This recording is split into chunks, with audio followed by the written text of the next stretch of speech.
ایک اسٹڈی کے مطابق ایک کتے کو زلزلہ آنے سے پہلے معلوم ہو جاتا ہے کہ زلزلہ آنے والا ہے، اور اسی وجہ سے مغرب میں ایک کتے کو اس لیے ٹرین کیا جاتا ہے کہ وہ آنے والے خطرے سے ان کو خبردار کرے۔ کیا ایک کتا وہ کام کر سکتا ہے جس کے بارے میں ہم سوچ بھی نہیں سکتے؟ کتے کے بارے میں مشہور ہے کہ یہ جنات کو دیکھ سکتے ہیں۔ آج کی ویڈیو میں ہم ایک کتے کے وہ راز جاننے کی کوشش کریں گے جن کے بارے میں سائنس اور اسلام دونوں میں ذکر آیا ہے، لیکن اس کے علاوہ بھی سائنسدانوں نے ایک کتے کے بارے میں ایسا کچھ دریافت کیا ہے کہ جس وجہ کو اگر لوگ سمجھ جائیں تو ان کی جان بھی بچ سکتی ہے۔ اس ویڈیو کے بعد کتے کے بارے میں آپ کی سوچ بدلنے والی ہے، اس لیے ویڈیو کو مکمل دیکھیں اور جانیں وہ راز جو اللہ نے ایک کتے میں پوشیدہ رکھے ہیں۔ کتا ایک وفادار جانور ہے جو ایک انسان سے جلد ہی مانوس ہو جاتا ہے۔ یہ اپنے مالک کی حفاظت کرتا ہے اور رات کو اپنے مالک کے گھروں کی چوکیداری بھی کرتا ہے۔ لیکن ان تمام خصوصیات کے باوجود اسلام میں ایک کتے کو گھروں کے اندر لانے کی ممانعت کی گئی ہے۔ یاد رہے کہ اسلام میں کتے رکھنا بالکل ہی منع نہیں کیا گیا، بلکہ اس کی ایک محدود اجازت کچھ شرائط کے تحت دی گئی ہے۔ چنانچہ جو کتے کسی ضرورت سے پالے جائیں، مثلا شکاری کتے یا قید اور مویشیوں وغیرہ کی حفاظت کرنے والے کتے، تو وہ اس حکم سے باہر ہیں۔ اسلام میں کتے کو چونے سے بھی منع کیا گیا ہے، لیکن ان سب کے باوجود اسلام وہ واحد دین ہے جس میں جانوروں کے حقوق پر بھی بہت زور دیا گیا ہے۔ حضرت نوح علیہ السلام کی ولادت حضرت آدم علیہ السلام کی وفات کے 126 سال بعد ہوئی، اور اہل کتاب کی تاریخ میں مذکور ہے کہ ان دونوں کے درمیان 146 سال کا عرصہ ہے۔ مختلف تفاسیر میں ذکر ہے کہ حضرت نوح علیہ السلام کا اصل نام نوح نہیں تھا، بلکہ یہ ان کو بہت زیادہ نوحہ یعنی رونے کی وجہ سے عطا ہوا، اور رونے کی وجہ ایک واقعہ تھا جس میں ایک دفعہ حضرت نوح علیہ السلام نے ایک کتے کو دیکھ کر دل میں یہ کہا کہ یہ کس قدر بد شکل ہے۔ اللہ تعالیٰ نے اس کتے کو گویائی دی۔ اس نے کہا کہ اے مسکین، آپ نے کس پر عیب لگایا ہے، نقش پر یا نقاش پر؟ اگر نقش پر عیب ہے، اگر میرا بنانا میرے اختیار میں ہوتا تو میں خود کو حسین بنا لیتا۔ اگر نقاش پر عیب ہے تو وہ خود اللہ تعالیٰ ہے، اور اس کی ملکیت پر اعتراض کرنا جائز نہیں۔ نوح علیہ السلام نے جان لیا کہ کتے کو اللہ تعالیٰ نے گویائی دی ہے، پھر وہ اپنے اسی خیال میں 40 سال تک روتے رہے۔ مغربی ممالک میں کتے کو ایک انسان دوست جانور سمجھا جاتا ہے، اور وہاں کے لوگ کتے کو شوق سے اپنے پاس رکھتے ہیں۔ مذاہب کی قدیم کتابوں میں ایک دلچسپ واقعے کا ذکر ہے، لیکن یہ واقعہ کس حد تک درست ہے اس کے بارے میں کوئی قابل ذکر تشریح نہیں۔ قدیم صحائف میں لکھا ہے کہ جب شیطان کو حضرت آدم علیہ السلام کو سجدہ کرنے کا حکم دیا گیا تو اس نے حضرت آدم علیہ السلام پر حقارت سے تھوک دیا۔ شیطان کا تھوک حضرت آدم علیہ السلام کے پیٹ پر گرا تھا۔ بعد ازاں اللہ تعالیٰ نے حضرت جبرائیل علیہ السلام کو تھوک والی مٹی نکالنے کا حکم دیا۔ حضرت جبرائیل علیہ السلام نے وہ مٹی نکالی تو حضرت آدم علیہ السلام کے پیٹ پر ایک چھوٹا سا سوراخ بن گیا۔ یہ سوراخ ناف کی شکل میں آج بھی ہمارے پیٹ پر موجود ہے۔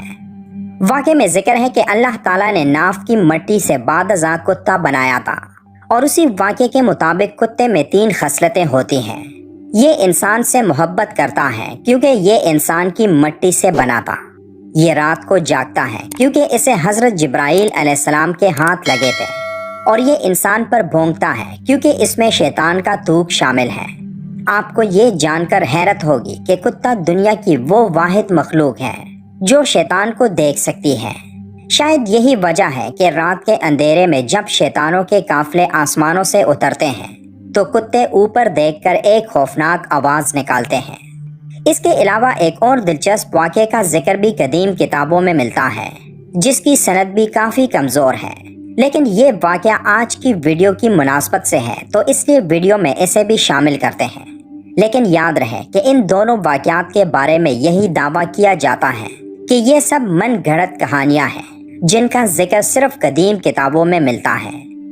دوسرا واقعہ کچھ یوں ہے کہ جب اللہ نے حضرت آدم علیہ السلام اور حضرت بی بی ہوا کو زمین پر اتارا تو یہ دونوں چڑیوں کے چوزوں کی مانند کانپ رہے تھے، تو اسی وقت ابلیس زمین پر حضرت آدم علیہ السلام سے پہلے آ چکا تھا۔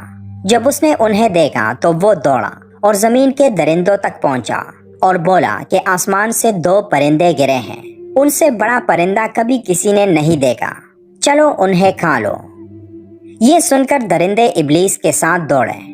ابلیس ان کو راستے میں للکار رہا تھا اور چلا رہا تھا کہ اب تھوڑی دور کی مسافت ہے، اور جلدی جلدی بولنے سے اس کے منہ سے تھوک گر رہا تھا۔ تو اللہ نے اس تھوک سے نر اور مادہ کتے پیدا کر دیے۔ وہ دونوں حضرت آدم علیہ السلام اور بی بی حوا کے سامنے کھڑے ہو گئے، اور ان دونوں نے ان درندوں کو ان کے قریب آنے نہیں دیا۔ مگر سوال یہ اٹھتا ہے کہ جب اس میں یہ خاصیت پائی جاتی ہے تو اس کے باوجود کتے کو گھر میں رکھنے سے مسلمانوں کو کیوں منع فرمایا گیا ہے؟ رسول اکرم صلی اللہ علیہ وآلہ وسلم نے فرمایا کہ جب کتا کسی کے برتن میں منہ ڈالے تو اسے چاہیے کہ برتن کو 7 مرتبہ دھوئے اور ان میں سے 1 مرتبہ مٹی لگا کر دھو لے۔ رسول اللہ صلی اللہ علیہ وآلہ وسلم نے گھر میں کتے پالنے سے منع فرمایا۔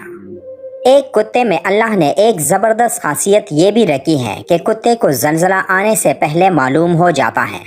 جانوروں پر تحقیق کرنے والے ماہرین کا کہنا ہے کہ کتے ماحولیاتی پریشر کو محسوس کر سکتے ہیں، یہاں تک کہ گریویٹی میں چینجز یا زمین کے میگنیٹک فیلڈ میں بھی وہ چینجز کو محسوس کر سکتے ہیں۔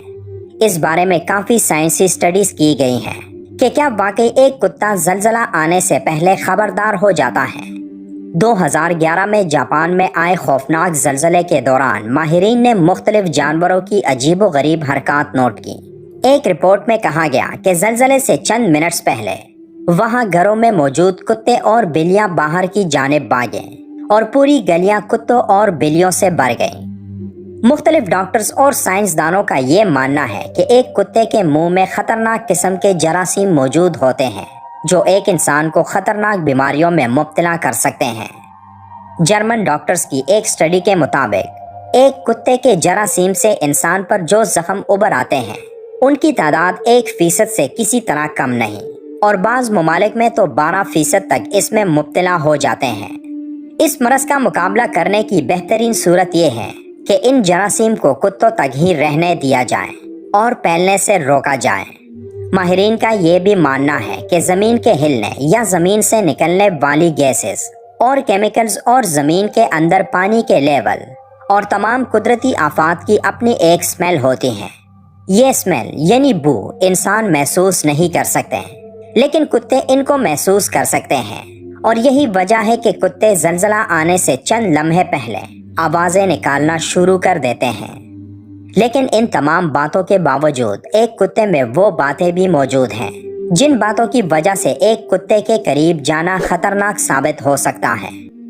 اگر آپ دوسرے جانداروں کے پراسرار خصوصیات کے بارے میں بھی جاننا چاہتے ہیں تو یہ ویڈیوز بھی آپ کے لیے ہیں۔